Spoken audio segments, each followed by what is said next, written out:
नमस्ते दोस्तों। आज हम उस दिल्ली की बात नहीं करेंगे जो चमकती मेट्रो और चौड़ी सड़कों के लिए जानी जाती है। आज हम बात करेंगे उस दिल्ली की जिसे देखकर हम अपनी गाड़ियों के शीशे चढ़ा लेते हैं और नाक पर रुमाल रख लेते हैं। गाजीपुर का वो कूड़े का पहाड़ 65 मीटर ऊंचा। क्या आपको पता है कि ये पहाड़ कुतुब मीनार से सिर्फ 8 मीटर ही छोटा है? लेकिन कुतुब मीनार पत्थर से बनी है और ये पहाड़ बना है हमारे और आपके छोड़े हुए कचरे से। ये पहाड़ कोई इत्तेफाक नहीं है, ये एक बहुत बड़ा पॉलिटिकल और सिस्टमेटिक फेलियर है। आज के इस वीडियो में हम इतनी गहराई में जाएंगे कि आपने पहले कभी सुना नहीं होगा। 1947 की आज़ादी से लेकर 1984 की वो पहली गलती और 2025 में रेखा गुप्ता सरकार का वो मास्टर प्लान जिसने पहली बार उम्मीद जगाई है। हम उस मैथमेटिकल धोखे को भी बेनकाब करेंगे जिसकी वजह से ये पहाड़ कभी कम हुए ही नहीं। क्या 2028 तक ये सच में हट जाएंगे या फिर ये अमित शाह और रेखा गुप्ता का एक और चुनावी वादा है? 1 जनवरी 2028 में कूड़े का पहाड़ आप ढूंढ नहीं पाओगे। चलिए इस नरक की पहली परत खोलते हैं। दोस्तों, ये कहानी शुरू होती है 1947 में। जब देश आज़ाद हुआ तो दिल्ली एक छोटा सा शहर था। आबादी मुश्किल से 9 लाख थी। पर बंटवारे के बाद जब लाखों लोग अपनी जान बचाकर दिल्ली में आए तो शहर की कमर टूट गई।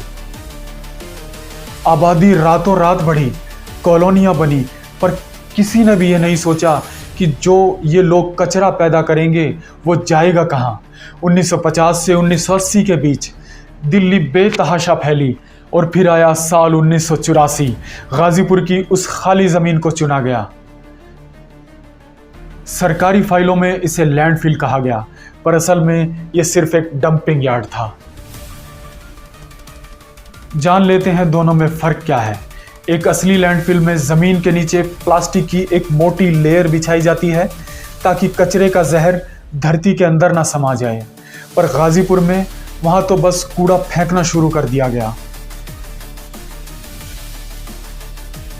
अधिकारियों ने तब लिखा था कि ये जगह सिर्फ 15 साल के लिए है, यानी 1999 में इसे बंद हो जाना चाहिए था।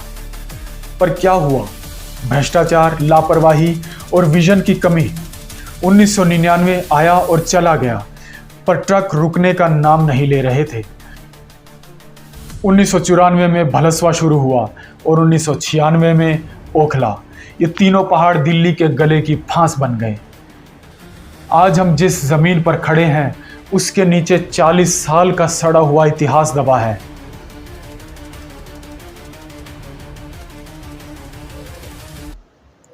अब थोड़ा साइंस समझते हैं, क्योंकि इसके बिना आपको खतरा समझ में नहीं आएगा। जब खाना, सब्जियां और गीला कचरा बिना हवा के सड़ जाता है तो वो मीथेन गैस पैदा करता है। ये गैस बहुत ज़्यादा गर्म होती है और बहुत जल्दी आग पकड़ती है। यही वजह है कि गाजीपुर के पहाड़ में हर गर्मियों में अपने आप आग लग जाती है। पहाड़ के अंदर का टेम्परेचर 80 डिग्री तक पहुंच जाता है। जब यह आग प्लास्टिक के साथ मिलती है तो हवा में डाइऑक्सिन जैसे खतरनाक केमिकल घुल जाते हैं।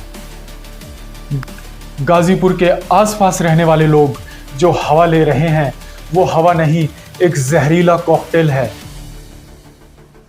इससे भी डरावना है लीचेट। जब बारिश होती है तो पानी कचरे की परतों से छनकर नीचे जाता है और एक काला गाढ़ा एसिड जैसा बन जाता है। ये पानी सीधा दिल्ली के ग्राउंड वाटर में मिल जाता है। आज इन इलाकों के हैंडपंप से जो पानी निकलता है उनमें लेड और आर्सेनिक की मात्रा इतनी ज़्यादा है कि वो धीरे धीरे लोगों की किडनी और लीवर खराब कर रहा है। इसमें कोई थ्योरी नहीं है, ये कड़वा सच है।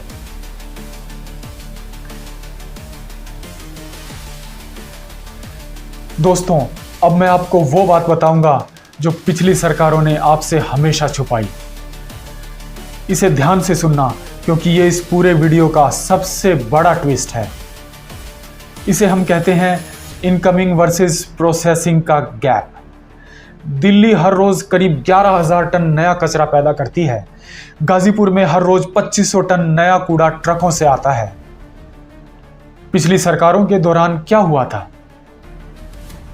उन्होंने 20-30 मशीनें लगाई और टीवी पर आकर बोले हम पहाड़ साफ कर रहे हैं।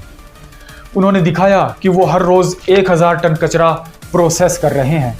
जनता खुश हो गई कि चलो अब कूड़ा साफ हो रहा है।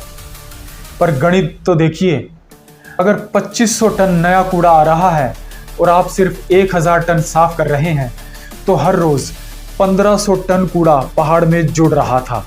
पहाड़ कम नहीं हो रहा था, बल्कि वो हर रोज और बड़ा होता जा रहा था। ये एक ऐसा स्कैम था जिसे टेक्निकल तरीके से जनता से छुपाया गया। ठेकेदारों को पहाड़ पर कूड़ा डालने के पैसे मिलते थे, इसलिए उन्होंने कभी पहाड़ को घटने ही नहीं दिया। अब जरा रुकिए और इस गणित के दलदल को समझिए। पिछली सरकारों ने आपको जो आंकड़े दिखाए वो सफेद झूठ थे। गाजीपुर का पहाड़ हर साल औसतन 5 से 10 फीट ऊंचा हो रहा था, जबकि कागजों पर सफाई के नाम पर करोड़ों रुपए पानी की तरह बहाए जा रहे थे। यहां असली खेल था टिपिंग फी। एमसीडी अपने कॉन्ट्रैक्टर्स को हर टन कूड़े के वजन के हिसाब से पैसे देती थी। अब आप ही सोचिए, अगर किसी कंपनी को कूड़ा कम करने के बजाय उस वजन के हिसाब से पैसे मिल रहे हैं तो वो कूड़ा साफ क्यों करेगी? रिपोर्ट्स बताती हैं कि कई ठेकेदार रात के अंधेरे में कूड़े के ढेर पर पानी छिड़कते थे।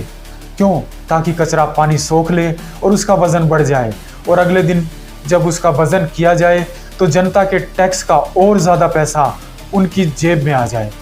2019 के आसपास कुछ ट्रोमेल मशीनें लगाई गईं। कहा गया कि ये मशीनें पुराने कचरे को छानकर मिट्टी और प्लास्टिक अलग कर देंगी, लेकिन यहां भी एक पेंच था। मशीनों की जो क्षमता दिखाई गई वो कभी पूरी ही नहीं हुई। अगर मशीन की औकात 500 टन की थी तो उसे सिर्फ 200 टन चलाया जाता था। क्यों? ताकि पहाड़ बना रहे और कॉन्ट्रैक्ट चलता रहे। यह दिल्ली की जनता के साथ हुआ सबसे बड़ा क्रिमिनल नेग्लिजेंस था। फरवरी 2025 रेखा गुप्ता जब दिल्ली की मुख्यमंत्री बनी तो उनके सामने सबसे बड़ी चुनौती यही नरक के पहाड़ थे। उन्होंने पुराने सारे टेंडर रद्द किए और एक वॉर रूम तैयार किया। इस बार रणनीति बदल दी गई थी। पहला कदम segregation at source. Rekha Gupta सरकार ने मोहल्ला क्लिनिक की तर्ज पर कचरा मित्र तैनात किए। इनका काम था घर घर जाकर लोगों को समझाना कि गीला और सूखा कचरा अलग अलग क्यों करना है। जब तक नया कचरा मिक्स होकर पहाड़ पर जाएगा तब तक पुराने पहाड़ को साफ करना नामुमकिन है। आज दिल्ली के 70% इलाकों में कूड़ा अलग अलग उठाया जा रहा है। दूसरा कदम द बीस्ट मशीनरी। जहां पहले छोटी छोटी मशीनें थी, अब वहां मेगा ट्रोमेल्स लगाई गई हैं। ये मशीनें एक दिन में 10,000 टन से ज्यादा कचरा प्रोसेस करने की ताकत रखती हैं। इसमें से जो इनर्ट यानी मिट्टी निकलती है उसे दिल्ली के गड्ढों को भरने और नए पार्कों की नींव बनाने में इस्तेमाल किया जा रहा है। तीसरा कदम अमित शाह का हाईवे फॉर्मूला। अमित शाह ने गृह मंत्रालय और सड़क परिवहन मंत्रालय के साथ मिलकर एक डील फाइनल की है। दिल्ली के कूड़े का जो फ्लेमेबल हिस्सा है आरडीएफ, उसे अब सीमेंट फैक्ट्रियों में ईंधन के रूप में भेजा जा रहा है, और जो सख्त मलबा है उसे दिल्ली मुंबई एक्सप्रेसवे और अर्बन एक्सटेंशन रोड 2 की नींव में दबाया जा रहा है। यानी जो कचरा दिल्ली का दम घोंट रहा था, अब वही देश की तरक्की की सड़क बन रहा है। अमित शाह ने संसद में सीना ठोक कर कहा है कि 1 जनवरी 2028 के बाद दिल्ली की सीमा में घुसते वक्त किसी को अपनी नाक बंद नहीं करनी पड़ेगी। ये वादा सिर्फ चुनाव जीतने के लिए नहीं है, क्योंकि पहली बार सफाई की रफ्तार आने वाले कूड़े से 300% ज़्यादा हो चुकी है। 80 साल का ये कचरा 3-4 साल में साफ करना कोई छोटी बात नहीं है। रेखा गुप्ता और उनकी टीम ने जो बीड़ा उठाया है वो काबिले तारीफ है, लेकिन एक कड़वा सच, अगर हमने अपने घरों में कचरा अलग करना शुरू नहीं किया तो ये मशीनें भी थक जाएंगी। इंदौर आज नंबर 1 इसलिए है क्योंकि वहां की जनता जागरूक है। क्या आप चाहते हैं कि 2028 में आपका बच्चा गाजीपुर के उस पहाड़ की जगह एक सुंदर पार्क में खेल रहा हो? अगर हां, तो हमें भी अपनी जिम्मेदारी समझनी होगी। 2028 की डेडलाइन करीब है। ये सिर्फ एक सरकारी वादा नहीं है, ये दिल्ली के अस्तित्व की लड़ाई है।